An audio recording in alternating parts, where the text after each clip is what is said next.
Hello, everybody. Welcome to another edition of Technology Uncovered or Tech Uncovered.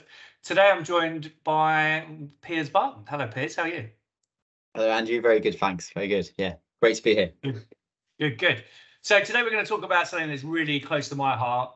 Obviously, I talk a lot about agile technology, agile engineering, and part of that I always see is the real glue, or something that really makes agile work, is a product owner. Now, you, Piers, are an experienced product owner. If you give us a quick bit of background about, you, where you've been, and then tell me, what is a PO? Yeah, absolutely, no problem. So, so hi everyone. I'm Piers. So, I've been working in the finance industry with financial institutions for since graduating, so over 10 years of my career. Worked in several big banks, in startups. Initially, not as a product person, took a bit of a random walk into a product owner sort of type of role. Moving through technology in the banks and then into startups, and so I've got a range of experience in terms of different products like equities, treasury related knowledge, payments as well. Recent roles. So yeah, that's my product owner knowledge. In terms of what, how did you fall into a PO role? Because I know a lot of people don't actually set out to be a product owner, but like yourself, they seem to just fall into it. So how did you fall into being a PO? Yeah, and there's not really like a course at university or a vocational course really. Well, they are a bit more these days, but in product ownership and product management, it was a bit of a random walk. I started off actually in financial reporting, and reporting profit and loss and risk for a trading desk, which is very process heavy. And actually, one of my main sort of like characteristics is how do I improve processes? How do I identify sort of problem statements? How do I make things more efficient to sort of end customers?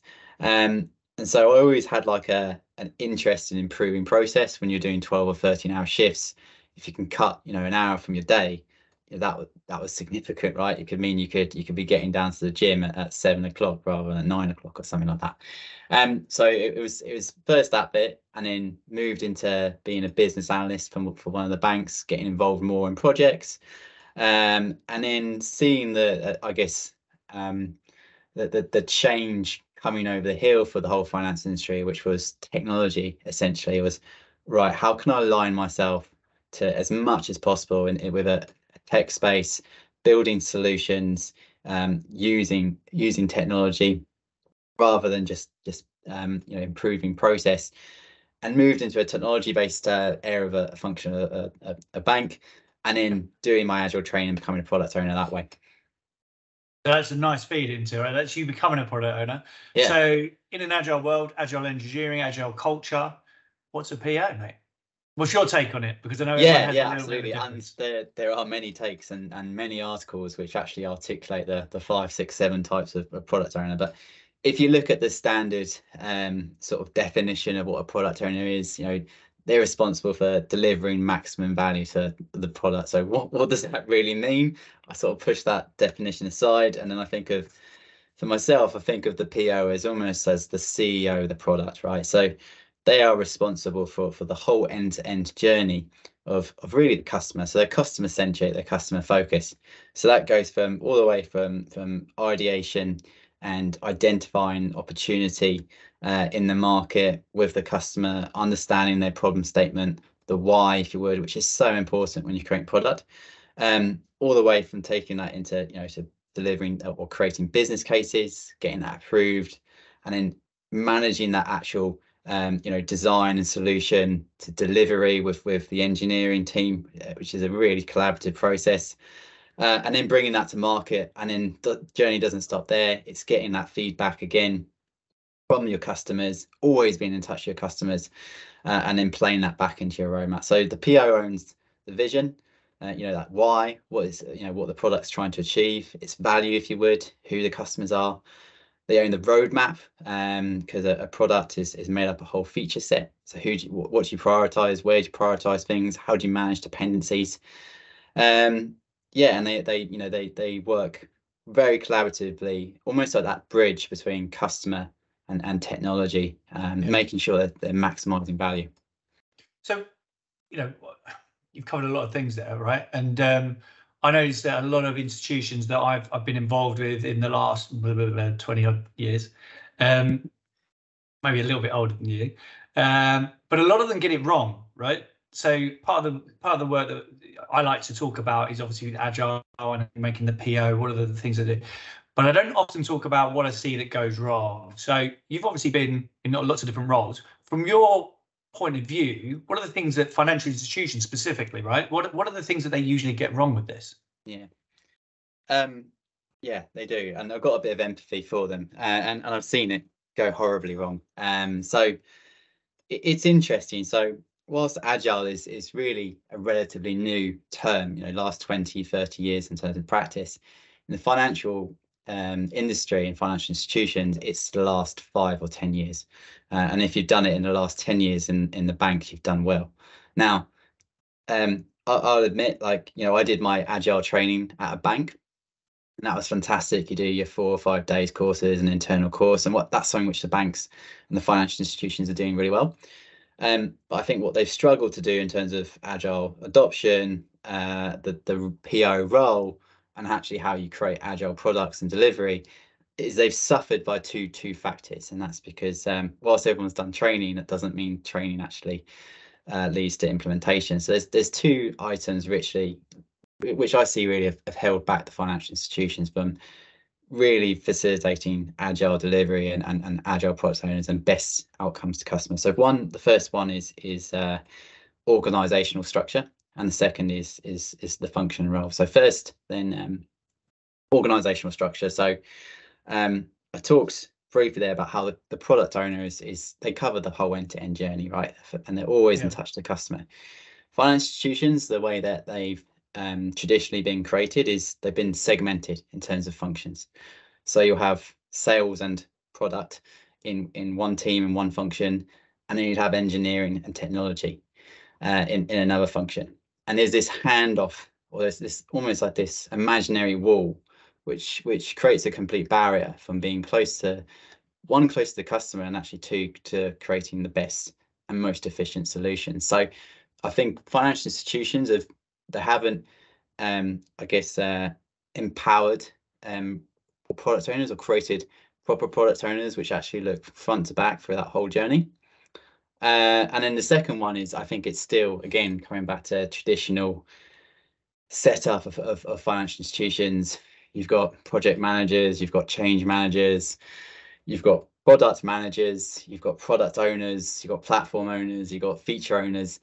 And that whole amalgamation means that often, again, having a concept of a true product owner who is close to the customer, but also working very closely with engineering and technology, making sure they're building the right solutions, the right products, the right way, all those sorts of things.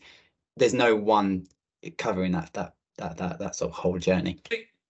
Just jump in there. So there's a couple of things there that I would say is fundamentally structural issues, right? So often in banks work brilliantly in silos, and there's sometimes they want to do that on purpose, right? So you get segregation of duties. You shouldn't talk to so and so, but actually they need breaking down. To your point, right? They definitely need breaking down.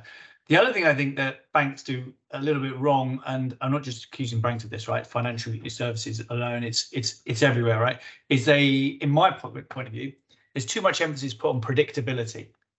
A lot of those structural people that you just outlined there, like program management, a lot of reliance is on program management, because they want to predict, when is that product going to go to market? When can I actually start getting revenues from that? When will I see customers onboarded to that particular service?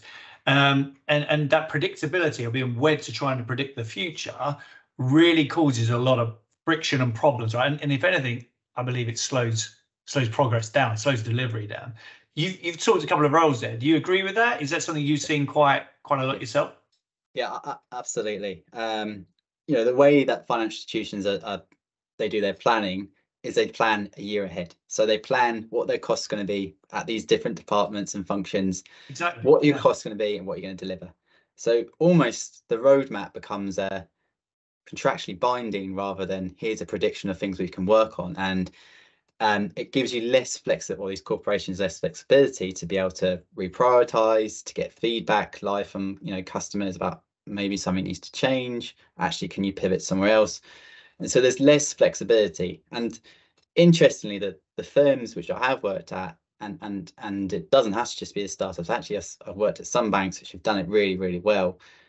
The ones who do it best are the ones who are able to prioritize on a frequent basis. So, and we did it in one of the financial institutions I worked in on which was a bank as well, on a monthly basis. So some banks can get it right, others it becomes quite locked. And as you said, it can create a whole raft of frictions in terms of you become time scope fixed rather than actually functional or value focused.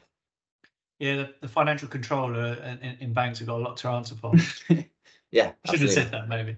So, we kind of covered off quite a few things there. As I said right at the top, I always find the product owner is the critical piece, right? They are the glue.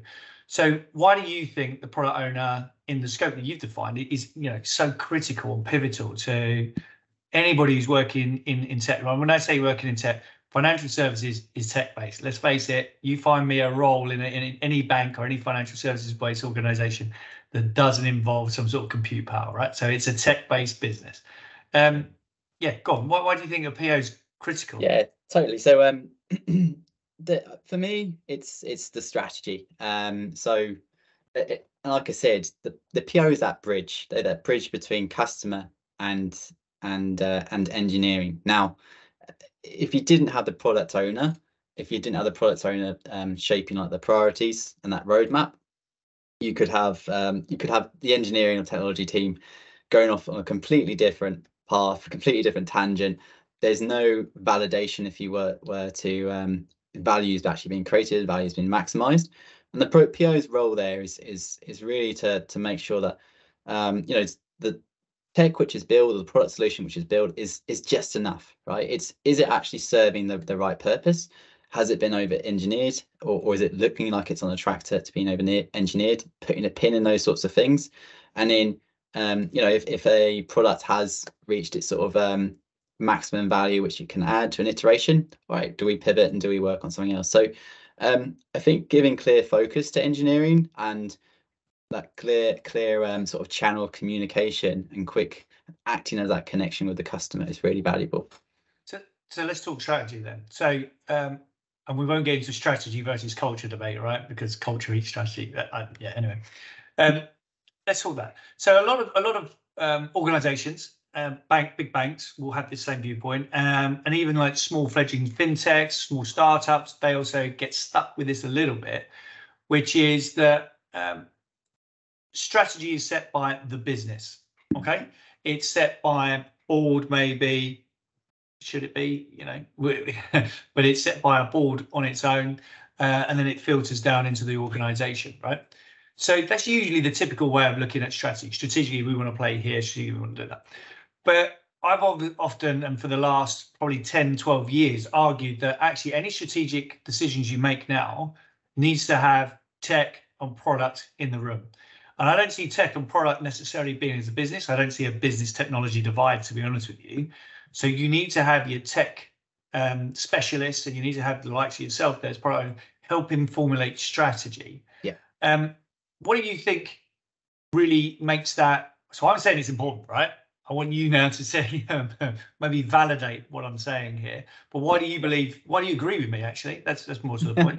And you do agree with me, right, Piers? I do agree. Yeah, it's an interesting one. Because some companies I've worked for, it's been this divide. It's tech and product, but the most effective product companies, or companies who've delivered the best products, are actually the ones who consider products and tech as a whole, as one, if you would. And like you said, having both in those external customer calls and client calls, whether you're doing scoping of customer feedback or doing market research, it's actually so powerful to have engineers or people who can work with technology and can build solutions in those conversations, in those meetings as well. It's a collaborative process. Agile. It's not just a prescriptive, even from just a PO or like you said there, from a management top-down approach. It's not that. It's not autocratic. It's a collaborative thing where POs need to work with engineering, and again, the value of the PO there is, can they really good POs, can they do market research, can they look at how big the industry is, what's the capitalization, what's the opportunities, and if they can work with their engineering team to articulate the why. It's the most important thing about the product owner role. Articulate the why, let everyone understand the vision, and then engineering is so critical to design that solution. I often take a step back when it comes to designing or creating or jumping to the solution. That'd be done as a group task, as one and whole of engineering together. Yeah, because engineering really, I always see that they're going, you got strategically, I want to play in this particular market, or strategically, I want to be a niche product, or I've got strong USPs, right? But technology will help you formulate those things, whether you want to be low cost or you're niche, or whether you're sitting there as a USB based organization, right? Yeah. But things that you've just talked about there, when you start looking at the solution, you need things like technology to come in and do some spikes. And when I say spikes, I mean do a bit of research. Somebody will code something, and off the back of that, they can start feeding that back into the likes of yourself to say, we think there's this amount of effort, right? Yeah, absolutely. And those short, quick exercises have so much value in terms of determining, what's the viability to the product, what's the cost of bringing this product to market, how quickly, roughly, we can, it's estimates based, because especially when you're building something new, there's so much unknowns. Yeah, it's such a critical, important factor of input when you're trying to create product solutions is getting MVPs out there, getting spikes out there, doing little proof of concepts, getting that feedback from customers in the market, and then using that to shape, business cases, prioritization.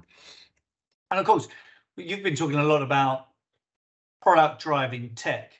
But obviously, there's the great thing about agile is that you got that feedback loop, right? So I'm sure, especially the teams that I've worked with and tried to put in place, that the technology guys either challenge some of those thinking, and if they're going to challenge it, I like them to actually put forward an alternative, right? So I know that I'm challenging this thought process because of X, Y, Z, or is it I'm challenging it because actually there's these technology things that we could do, and then that could give you a better outcome, right? Yeah. Or it could drive something, and then you get involved in those feedback loops. So how many times do you think technology helps scope the what and the how, right?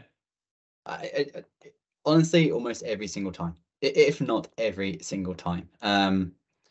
Not just because it's not just a group of people, and you should get to better solutions when you have many versus a single head, but you have people who are, they're experts in their field. They're experts on, what components out there, what apps are out there. Technology is constantly moving and changing, and products doesn't have that focus or often that time to do that research. So engineering's insight and what they contribute to those solutions is so valuable, and like I said, it shapes almost every single time what the solution is. Last couple of questions. So some of the things I was thinking about just before we started this call really was that the way that organizations are made up, very rarely do you see technology and product people go into kind of like a higher executive roles, right? And yet in those organizations that have really made a difference, you have to kind of look in financial services as fintechs really for that. Obviously, a lot of those founders have been kind of a bit more technology based first, right? So how often, or what do you think is the value in technology people actually making the step, and product owners making the step and saying, look, I want to actually move into an executive position. I want to look at contributing at the exco and the board level, right? Because there's not too many people there traditionally. Yeah. And particularly in the finance industry, right? So in the finance industry, it's dominated by bankers. That's just the common theme.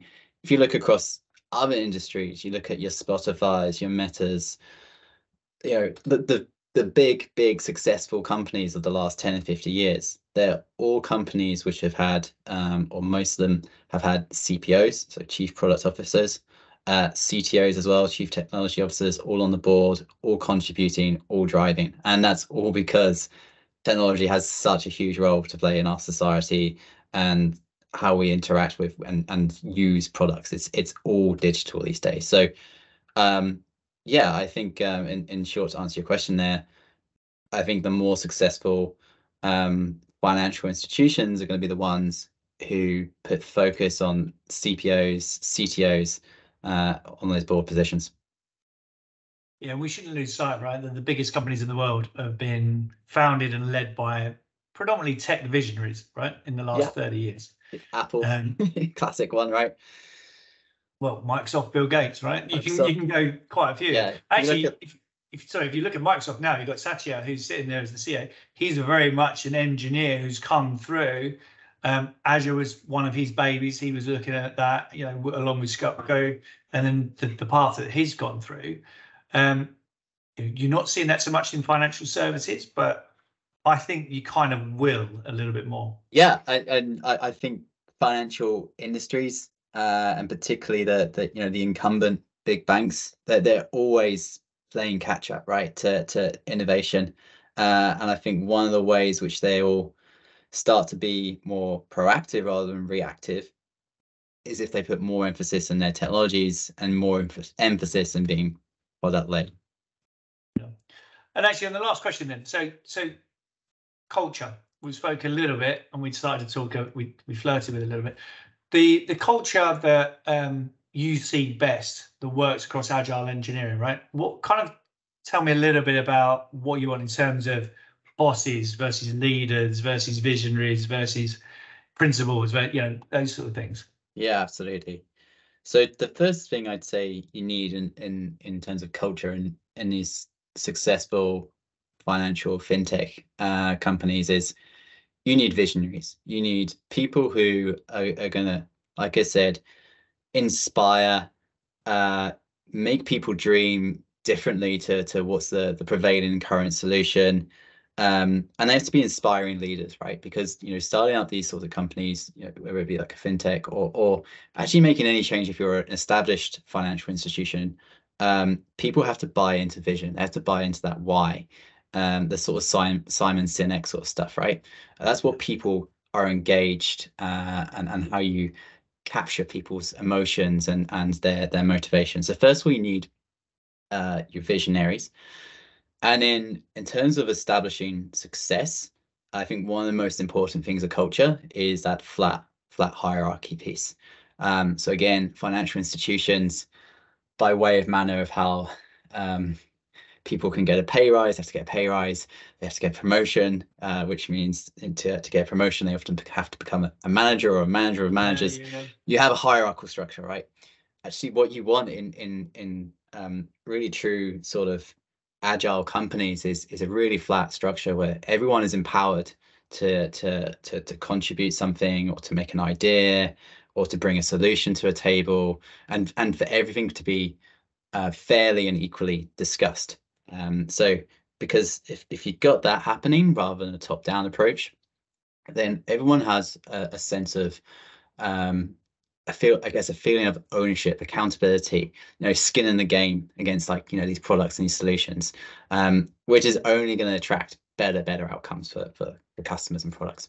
Yeah, probably a good point to end there, Piers. It's been great having you. Nice talking to you. I've no doubt I'm going to say come back and join us again, and we'll talk about culture and strategy in a little bit more detail. But anyway, can people reach out to you, Piers, if they want to talk and know a little bit more about you and some of your experiences? Yeah. On Twitter. Don't say TikTok. That's not. Yeah. This is not the audience. Yeah, absolutely. I'm on LinkedIn, so yeah, please do reach out to me, send me a message. Yeah, about anything. If you want, any question, I'd be more than happy to reply, chat back, have a conversation. Lovely. Well, that's another episode of Tech Uncovered, and I'd like to say thanks again, Piers, for joining us. Look forward to the next time. Talk to you all soon. Cheers. Bye. Bye, Piers. Cheers. Bye-bye.